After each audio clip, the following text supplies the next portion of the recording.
Había hombres que elegían la soledad como quien elige un oficio, con la conciencia fría de que nadie más haría el trabajo. Y había hombres que llegaban a la soledad sin haberla buscado, simplemente porque el desierto de Arizona tenía esa costumbre cruel de quedarse con todo lo que no estaba bien sujeto. Caleb Hurst pertenecía, sin saberlo del todo, a ambas categorías. A los 35 años, era un hombre que había aprendido a no distinguir entre la roca y sí mismo. Ambos resistían, ambos callaban, ambos guardaban bajo la superficie una historia que nadie había pensado en preguntar. El rancho se extendía al sur de Tucson, como una herida vieja en la tierra roja, cicatrizada pero nunca del todo cerrada. 3,000 acres de arbustos de creosota, saguaros centenarios y polvo que lo cubría todo con una paciencia geológica. A esa hora de la mañana, cuando el sol todavía no había llegado a su crueldad máxima y el horizonte tenía ese color extraño entre el naranja y el hueso, Caleb ya llevaba 2 horas trabajando, reparando cercas. Siempre había alguna cerca que reparar. Sus manos lo decían todo. Manos anchas, endurecidas, con los nudillos marcados por el alambre de espino, y las palmas teñidas de una costra mineral que ya ningún lavado quitaba. Manos que sabían tensar un poste de mezquite, calmar a un caballo asustado, arreglar una bomba de agua con 3 piezas que no correspondían. Manos que, hacía tiempo, habían olvidado lo que significaba no tener nada urgente que sostener. La rutina era el orden que mantenía el mundo en pie. Antes del amanecer, el ganado. Después, el agua. Revisar los depósitos, el nivel del pozo, los canales secundarios que en verano tendían a cegarse de barro. Luego la cerca del perímetro norte, que los años habían ido venciendo metro a metro con una obstinación sorda.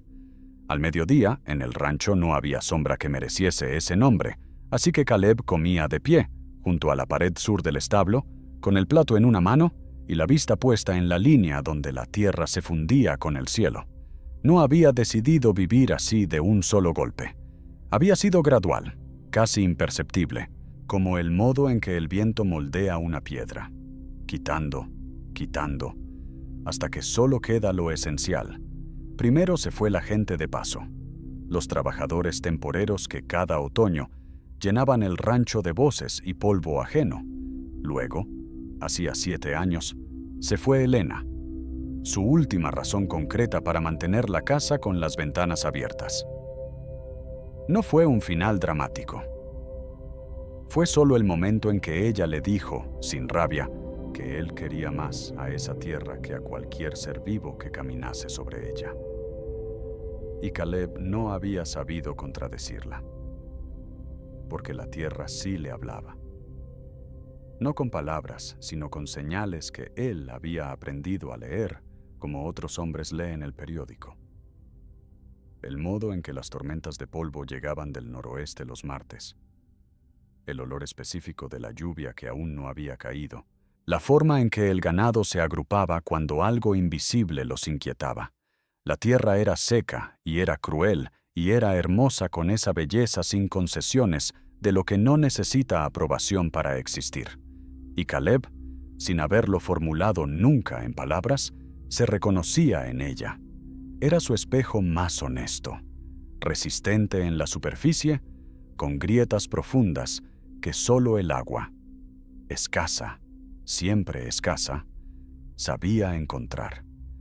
Esa tarde, arrodillado junto al tramo de cerca que el último temporal había derribado, Caleb alzó la vista hacia el horizonte sur. Era un gesto automático, aprendido, el mismo que llevaba años repitiendo sin esperar nada en particular. El horizonte siempre estaba vacío. Eso era lo que le gustaba del horizonte, su constancia, su modo de prometer que el mundo terminaba en un lugar previsible y controlable.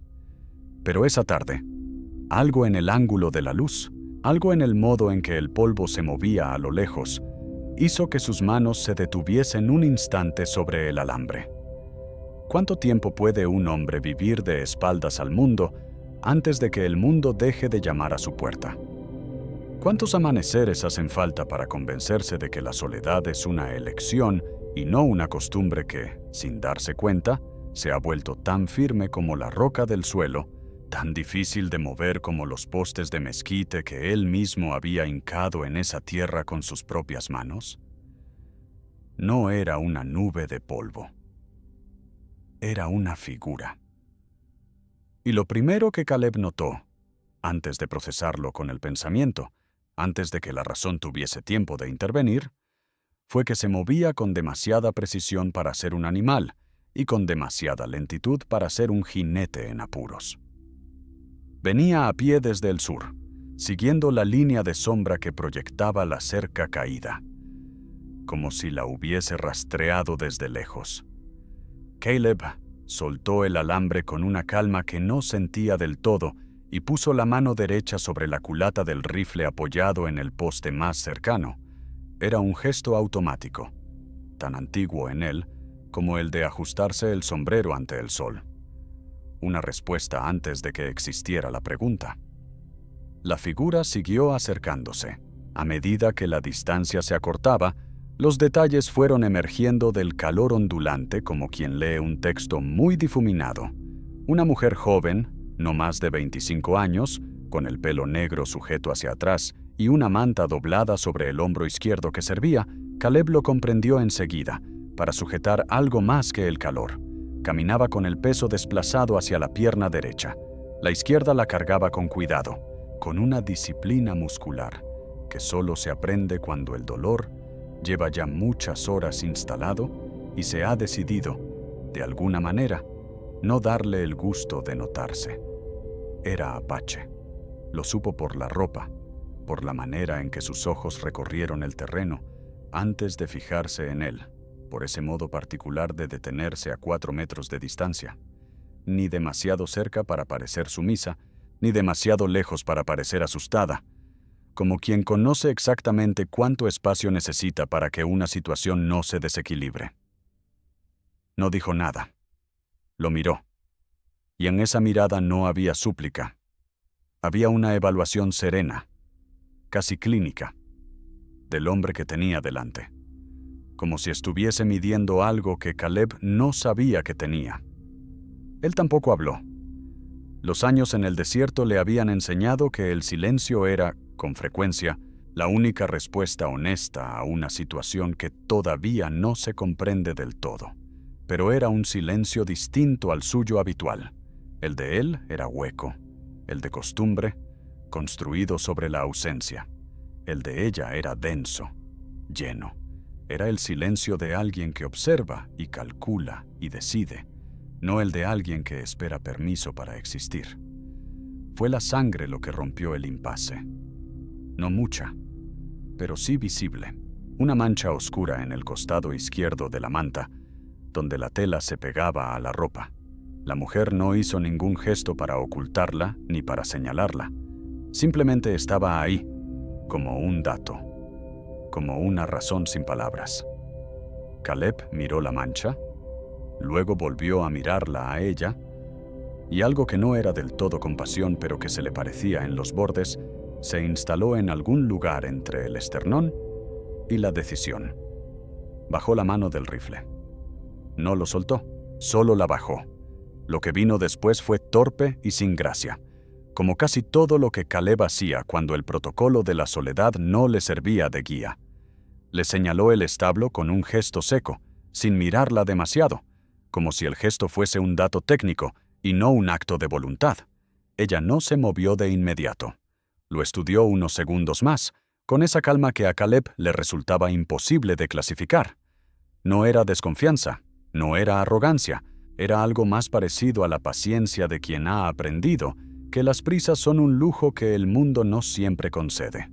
Luego, caminó en la dirección que él había señalado, con ese paso medido y cuidadoso que costaba trabajo no seguir con la vista. Mientras Caleb recogía el rifle y la seguía a distancia, sin terminar de entender qué estaba haciendo ni por qué lo hacía, ella se detuvo un instante antes de cruzar el umbral del establo y giró la cabeza hacia él. Solo un momento. Solo el tiempo justo para fijar en él una mirada que no pedía nada y sin embargo lo nombraba todo. Una mirada que no decía gracias, ni desconfío, ni necesito ayuda. Una mirada que decía, de alguna manera que Caleb no supo descifrar en ese instante, pero que algo en él registró con una precisión inquietante, que ella ya sabía algo de él que él mismo aún no había encontrado. ¿Qué había visto esa mujer en 4 metros de distancia y 3 minutos de silencio, que 7 años de soledad no le habían mostrado a él? La herida no era grave, pero sí descuidada, con los bordes de la piel endurecidos por el calor y la caminata larga.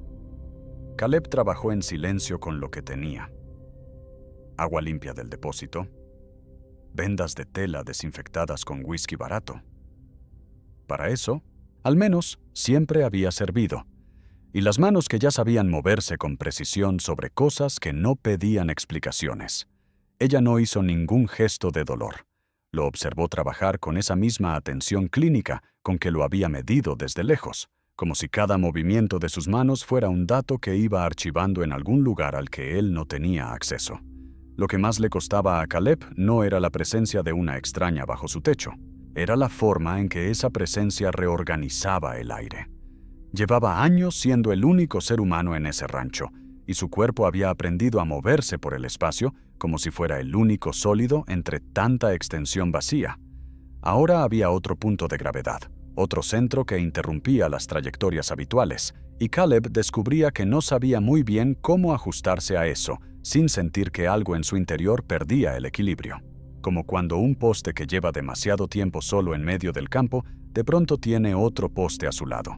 La cerca ya no existe, pero el espacio entre ambos empieza, de todas formas, a parecerse a una frontera. Ella, por su parte, lo leía con una paciencia que no necesitaba palabras. Había aprendido desde niña que los hombres construidos de tierra y de orgullo y de una dignidad silenciosa que confundían con fortaleza, decían más con los gestos que nunca dirían con la boca. Lo veía en la forma en que él ponía las cosas, con cuidado, con precisión, como si cada objeto tuviera un lugar exacto en el mundo y desplazarlo fuera un error imperdonable. Era un hombre que controlaba lo que podía porque el resto, lo incontrolable, le había enseñado, en algún momento que ella no conocía pero sí reconocía, que dolía de una manera que no se olvida. El primer choque no fue dramático. Fue sobre el agua. Caleb puso junto a ella un cuenco de estaño con agua del depósito, y ella lo examinó unos segundos antes de apartarlo con suavidad y señalar, con un gesto apenas perceptible, hacia la puerta del establo, hacia el pozo. Él frunció el ceño. Ella repitió el gesto con la misma calma de quien no discute, simplemente corrige. No había desafío en ello, solo una certeza tan tranquila que, de algún modo, resultó más irritante que cualquier argumento. Caleb fue al pozo, aunque en el camino su cabeza hizo un viaje que él no había autorizado. El agua del depósito tenía un ligero olor mineral que llevaba años sin notar, igual que había dejado de notar muchas cosas cuando ya no había nadie que se las señalase. Elena siempre le había dicho que el rancho olía a mundo clausurado, a ventanas que no se abrían lo suficiente. Él le había respondido que era el olor de la tierra, que era diferente, que era mejor. Ahora, mientras sacaba agua del pozo y notaba la frescura limpia del balde entre los dedos, pensó, de forma fugaz e incómoda, que quizás ella había tenido razón en aquello, como había tenido razón en demasiadas otras cosas que él solo había sabido confirmar cuando ya no quedaba nadie para escucharlo reconocerlo. Regresó con el agua. Ella lo aceptó sin ceremonia y bebió con una economía de gestos que Caleb encontró, sin saber muy bien por qué. Más digna que cualquier agradecimiento verbal, fue cuando él se volvía hacia la herramienta que había dejado sobre el banco de madera que ella habló por primera vez. Una sola palabra en español, con un acento que no era el de ningún lugar que Caleb conociese. La yegua.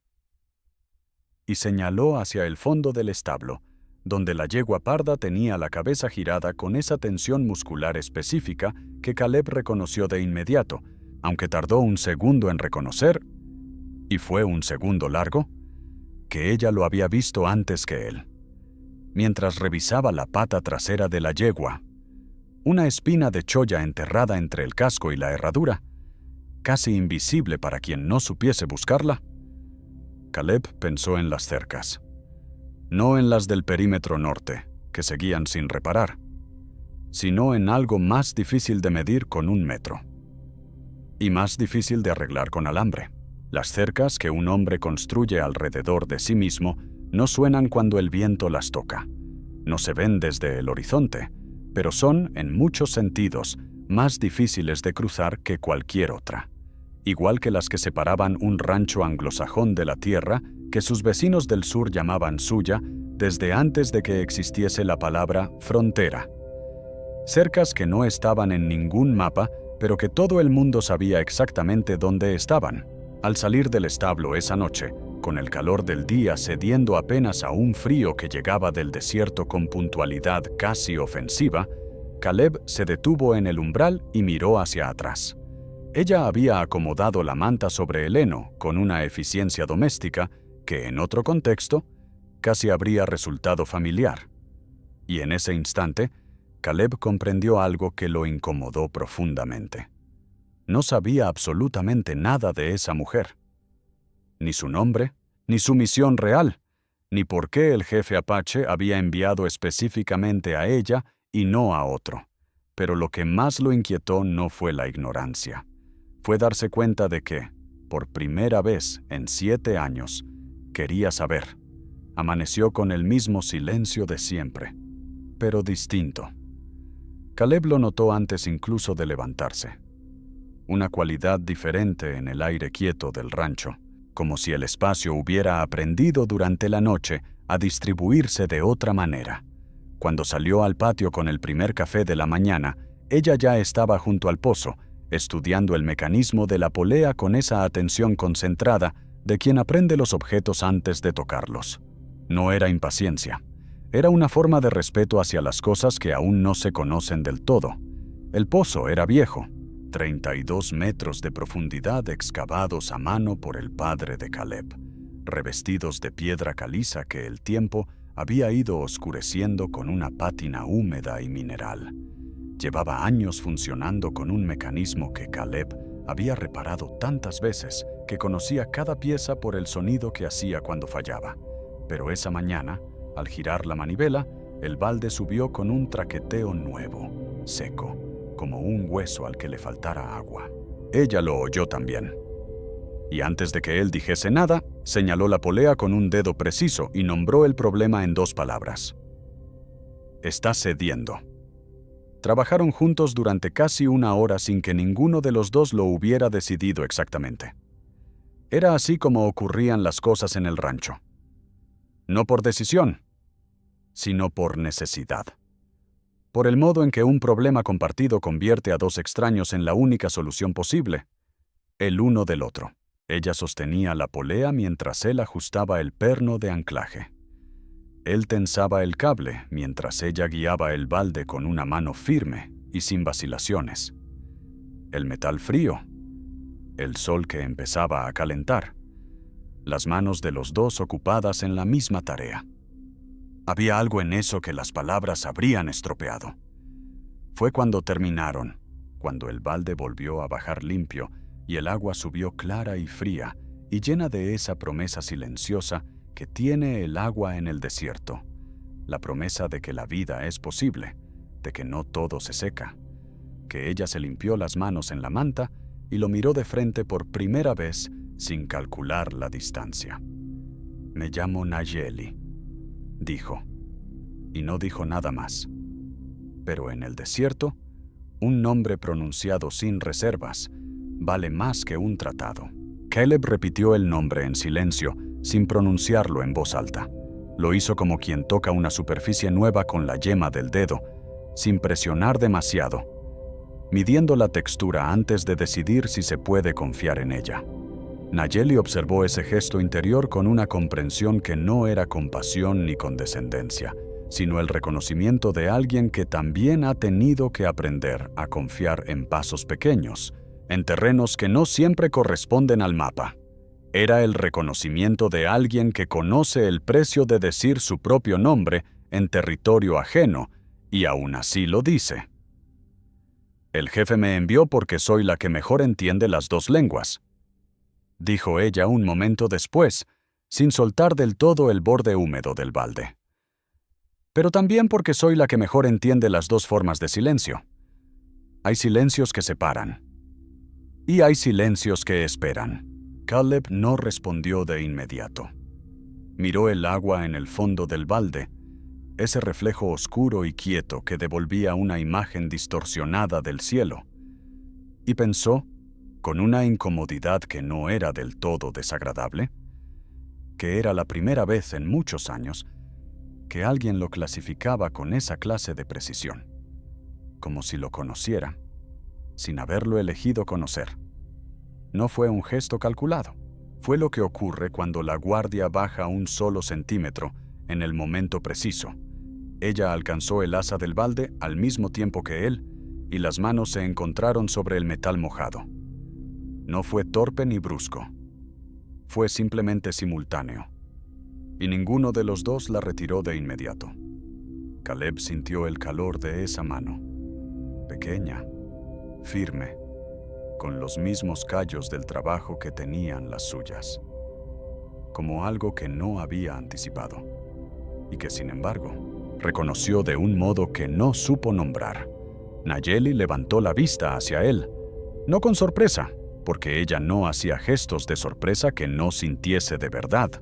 Fue con algo más parecido a la confirmación de una hipótesis que había estado elaborando desde el primer momento en que lo vio arrodillado junto a la cerca rota.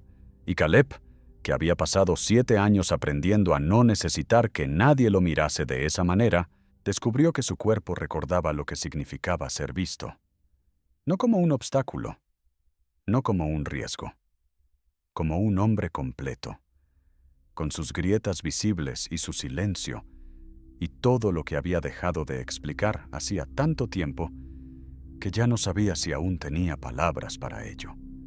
Fue él quien se inclinó primero, aunque después nunca lo habría sabido decir con certeza. O quizás fue el espacio entre ellos el que se cerró solo, con esa lógica inevitable que tiene el agua cuando encuentra una grieta en la roca.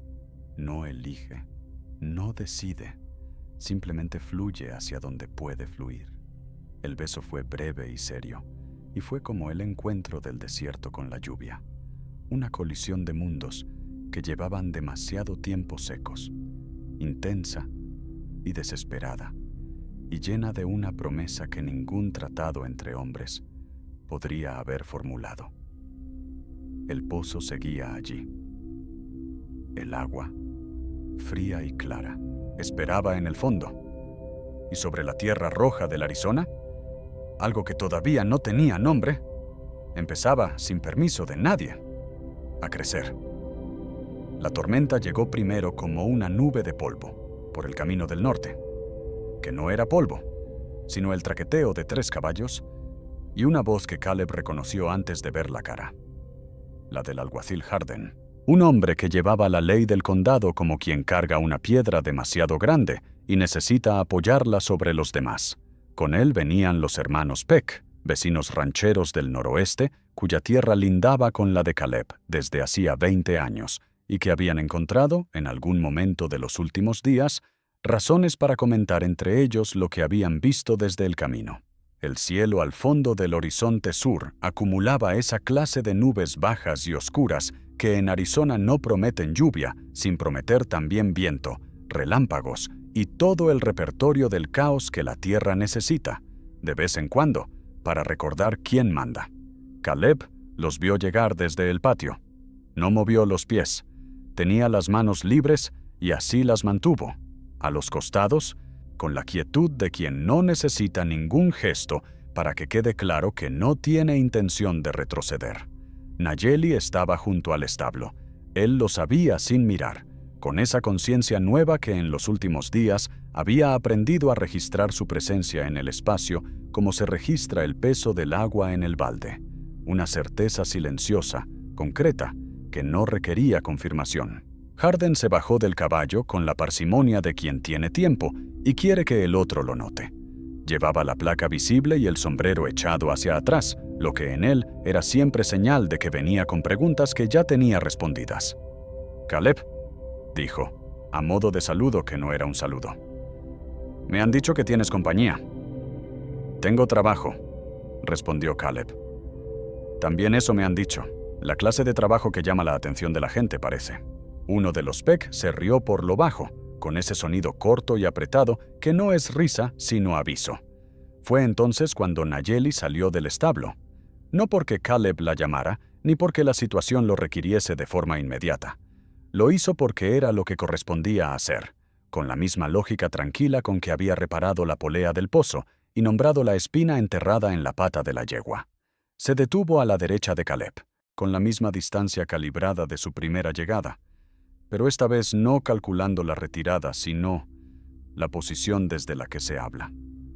Llevaba consigo el cilindro de cuero que protegía el mensaje del jefe. Lo apoyó contra el muslo sin abrirlo.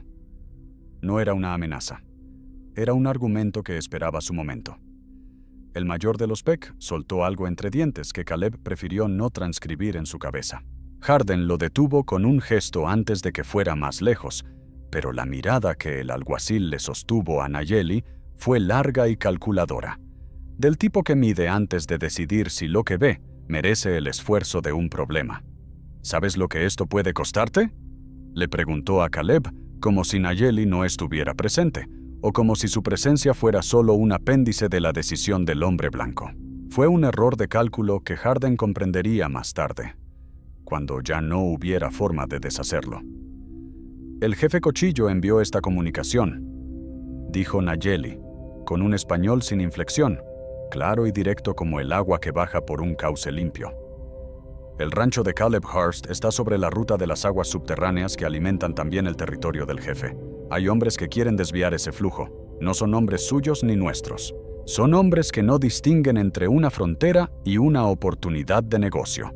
El jefe propone una alianza de uso compartido y vigilancia mutua. Si el alguacil del condado quiere copia del acuerdo, puede tenerla.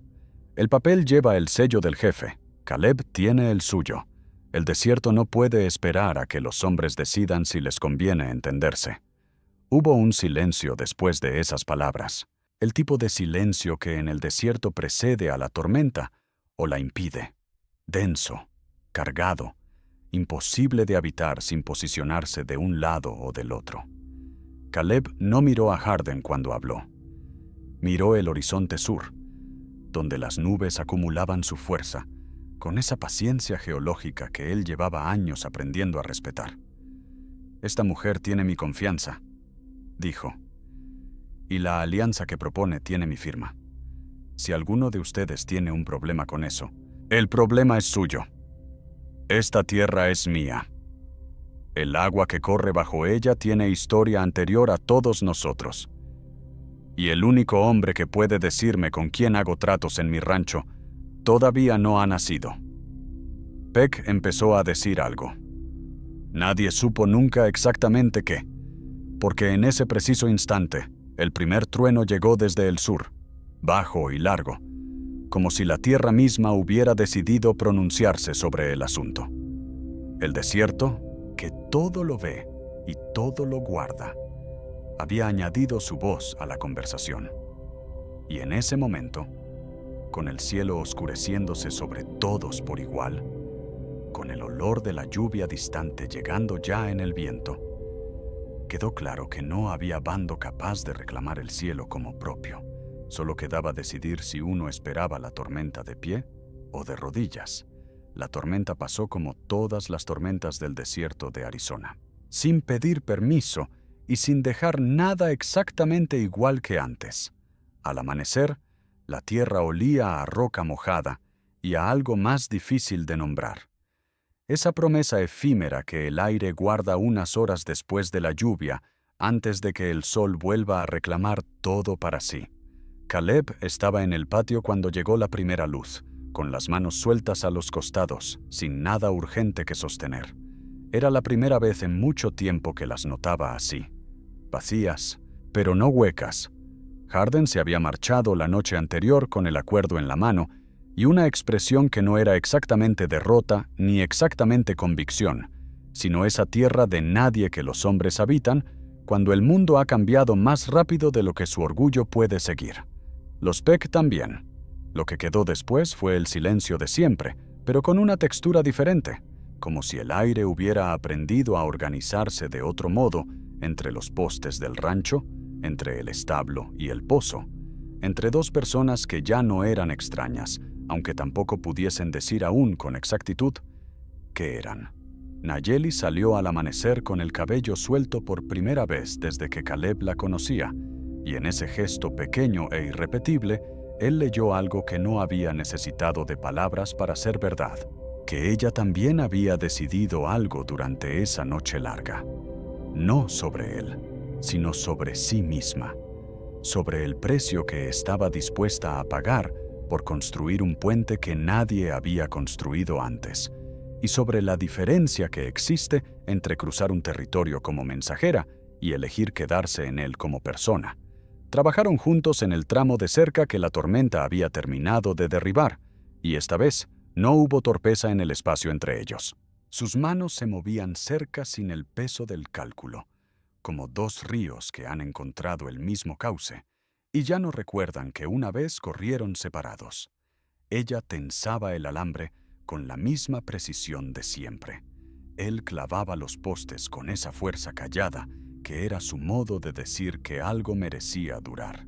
Cuando sus manos se encontraron sobre el último poste de mezquite, calientes del trabajo y frías aún del amanecer, ninguno de los dos la apartó. No había en eso ni gesto ni declaración, solo la evidencia sencilla de dos personas que habían dejado de calcular la distancia. No sería fácil. Eso lo sabían los dos, con la claridad sin concesiones que da vivir en una tierra que nunca ha prometido nada que no cueste. Habría voces que no callarían, miradas que no cambiarían, y días en que el peso de todo lo que los separaba sería más tangible que cualquier cosa que los uniera. Pero Caleb había aprendido, en esos pocos días que habían reorganizado su mundo desde los cimientos, que la dificultad de una cosa no era razón suficiente para no construirla. Solo era razón para construirla bien, con los materiales correctos, con paciencia de poste y de roca, con la honestidad de quien ya no puede fingir que las grietas no existen. El sol de Arizona subió sobre el horizonte con esa indiferencia magnífica de lo que existe desde antes que cualquiera de sus testigos tuviese nombre. La tierra roja guardaba la lluvia de la noche en sus grietas más profundas, y guardaba también el rastro de dos pares de botas junto a la cerca reparada, y el calor todavía tibio de dos manos que habían aprendido a encontrarse sin buscarse. La ley más antigua era más fuerte que cualquier frontera trazada por los hombres sobre un mapa, y había el silencio de quien no necesita llenar el espacio con palabras, porque lo que se construye entre dos personas con trabajo y respeto y tiempo, habla solo, con la voz baja y firme de todo lo que ha elegido resistir. La tierra lo guardaba todo. También esto. Si esta historia te llegó al corazón, cuéntanos en los comentarios qué frontera has cruzado tú alguna vez para encontrar algo verdadero. Suscríbete al canal. Un conto para vos. Y regresa pronto, porque hay más historias que el desierto todavía no ha terminado de contarnos.